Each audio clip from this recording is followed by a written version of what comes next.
Mission Bengal पर गृह मंत्री अमित शाह देर रात कोलकाता पहुंचे, 2 दिन के दौरे पर आए हैं।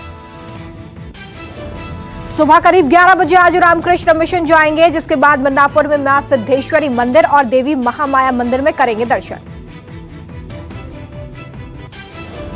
दोपहर को शहीद खुदीराम बोस को श्रद्धांजलि देंगे अमित शाह। बेलजुरी गांव में किसान के घर जाएंगे, खाना खाएंगे। गृह मंत्री दोपहर 2:30 बजे मिदनापुर में एक विशाल जनसभा को करेंगे संबोधित। इस दौरान शुभेंदु समेत टीएमसी के बागी नेता बीजेपी में हो सकते हैं शामिल। शाह की बंगाल चुनाव के लिए बनाई गई 7 नेताओं की कमेटी भी मिशन बंगाल पर, सबको मिली अलग अलग जिम्मेदारी।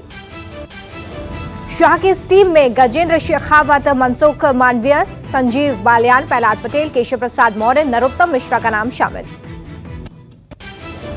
अमित शाह अपने इस दौरे में पार्टी कार्यकर्ताओं से करेंगे मुलाकात। पिछले कुछ ही दिनों में अमित शाह का दूसरा बंगाल दौरा। शाह के दौरे से टीएमसी में भगदड़, नेताओं का पार्टी छोड़ने का सिलसिला जारी। विधायक बनश्री मेती ने पार्टी छोड़ने का किया ऐलान। बनश्री मेती का पार्टी छोड़ने वाले शुभेंदु अधिकारी के गढ़ कहे जाने वाले पूर्वी मिदनापुर जिले से है ताल्लुक। कांति उत्तर से है विधायक।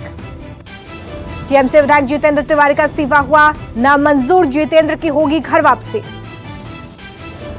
कोलकाता में अरूप विश्वास और पीके के साथ हुई बैठक के बाद जितेंद्र ने पार्टी में रहने का लिया फैसला। जितेंद्र तिवारी की बीजेपी में एंट्री को लेकर बाबुल सुप्रियो ने किया था विरोध। आज पीएम मोदी एसोचैम के स्थापना सप्ताह को करेंगे संबोधित। वीडियो कॉन्फ्रेंसिंग के जरिए होगा संबोधन। सुबह 11 बजे होगी कार्यक्रम की शुरुआत। देश के कई बड़े उद्योगपति होंगे शामिल। इस मौके पर पीएम रतन टाटा को ASSOCHAM enterprise of the century award से करेंगे सम्मानित। टाटा समूह की ओर से रतन टाटा लेंगे ये अवार्ड। 1920 में हुई थी एसोचैम की स्थापना। 400 से ज्यादा चैम्बर और व्यापार संघ हैं शामिल। देश भर में एसोचैम के सदस्यों की संख्या 4.5 लाख से ज्यादा।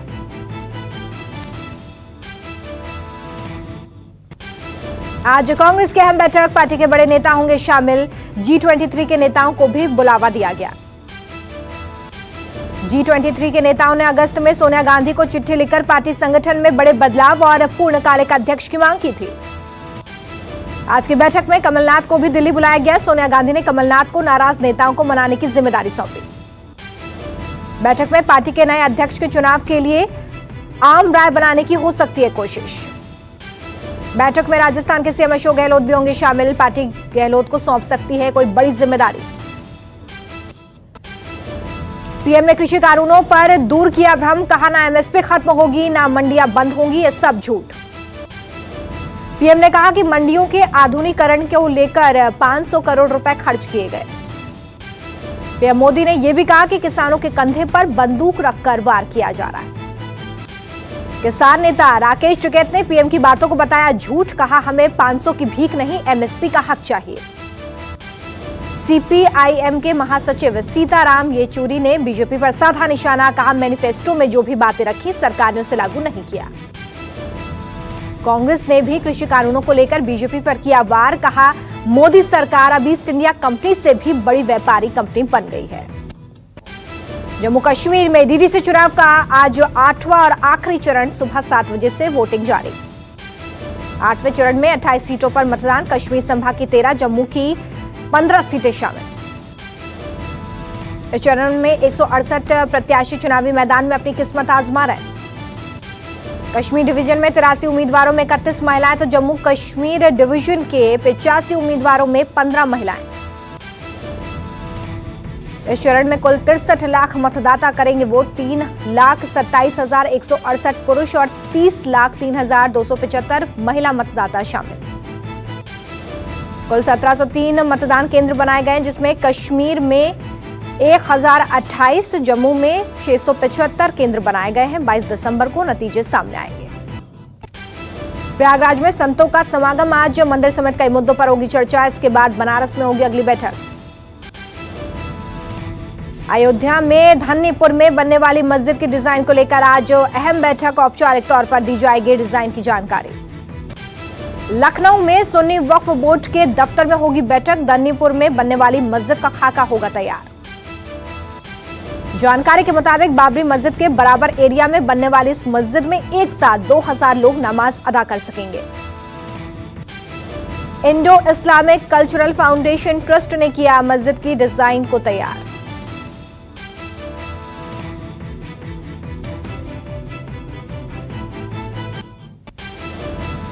पंजाब के सीएम कैप्टन अमरिंदर सिंह ने राहुल गांधी के वॉकआउट को बताया सही, कहा रक्षा समिति में वर्दी बटन पर चर्चा से हैरान। उन्होंने कहा कि राहुल गांधी को बोलने से रोककर संसद की परंपरा को खत्म किया गया।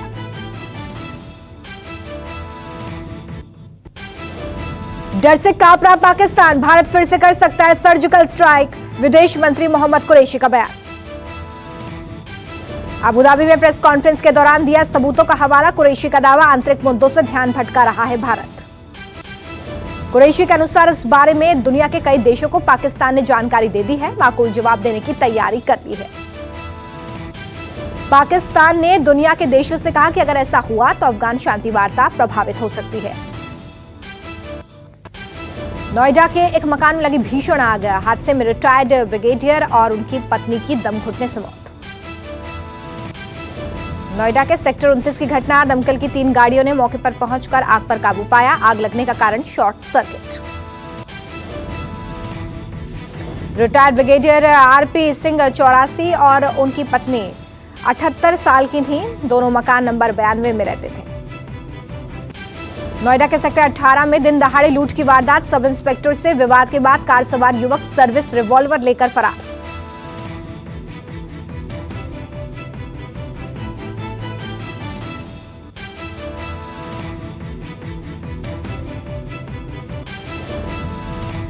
मध्य प्रदेश के स्टेट साइबर सेल में तैनात है sub inspector Rashid Khan. Pankaj Sahu cyber अपराध के मामले की जांच के लिए नोएडा आए थे। पुलिस के मुताबिक कार आरोपियों की संख्या 5 से 6 बताई जा रही है। घटनास्थल के आसपास लगे सीसीटीवी कैमरों की जांच जारी।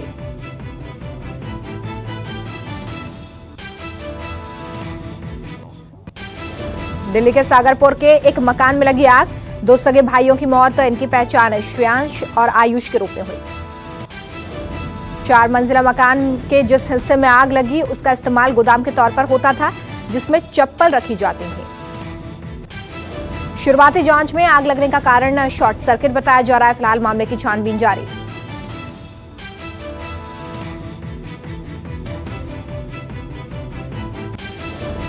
तेलंगाना के आदिलाबाद में एआईएमआईएम के जिला अध्यक्ष ने की फायरिंग, 3 लोग गोली लगने से घायल, एक की हालत गंभीर। पुलिस ने आरोपी को किया गिरफ्तार। फायरिंग की वजह बच्चों के बीच क्रिकेट का विवाद।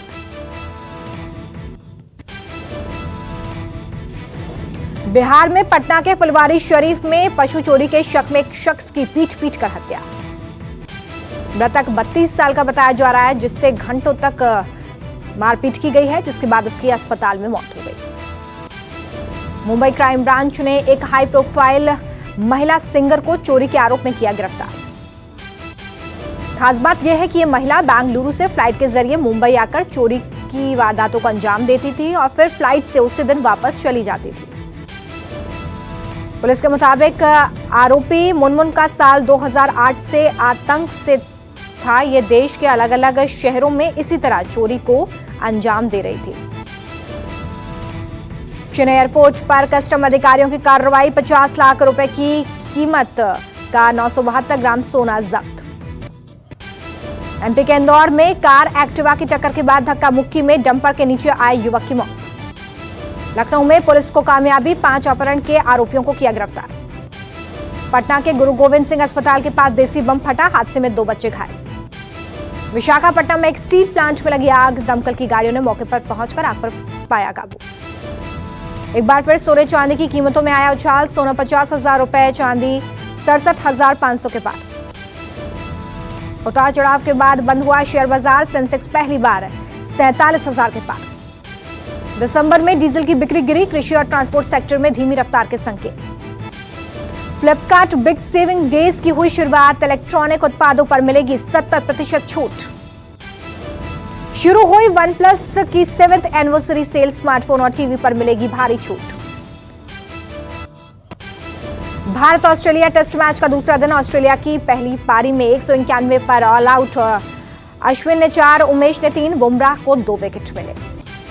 ऑस्ट्रेलिया की तरफ से सबसे ज्यादा 73 रन कप्तान टीम पेन ने बनाए। मांस लोबेशियन 47 रन बनाकर पवेलियन लौटे। पोलैंड के लेवनाडोस्की ने जीता FIFA best man player award. Messi, Ronaldo जैसे दिग्गजों को पछाड़ा। लेवांडोस्की मेंस प्लेयर कैटेगरी में फीफा अवार्ड के लिए प्रबल दावेदार माने जा रहे थे। वर्चुअल अवार्ड सेरेमनी में अवार्ड हासिल किया। वोटिंग के जरिए हुआ विजेता का फैसला। सेरेमनी में राष्ट्रीय टीम के कप्तान और कोच के साथ पत्रकार और प्रशंसक भी शामिल। दिल्ली घराने के संगीतकार उस्ताद इकबाल अहमद खान का निधन। 66 साल की उम्र में हार्ट अटैक से निधन। भारतीय शास्त्रीय संगीत के तमाम शैलियों में थे पारंगत गायक और संगीतकार। विशाल ने जताया निधन पर शोक। बॉलीवुड अभिनेता राजकुमार राव ने साइन की 3 फिल्में। 2021 में बड़े पर्दे पर होगा धमाल। राजकुमार राव अपने आने वाली 2 फिल्में बधाई दो और द व्हाइट टाइगर को लेकर चर्चा में। शेखर सुमन के बेटे अध्ययन सुमन ने निकाली भड़ास। कहा, शुरुआती दिनों में मुझे विनर होने के चलते टारगेट किया गया, बहुत रोड़े अटकाए गए।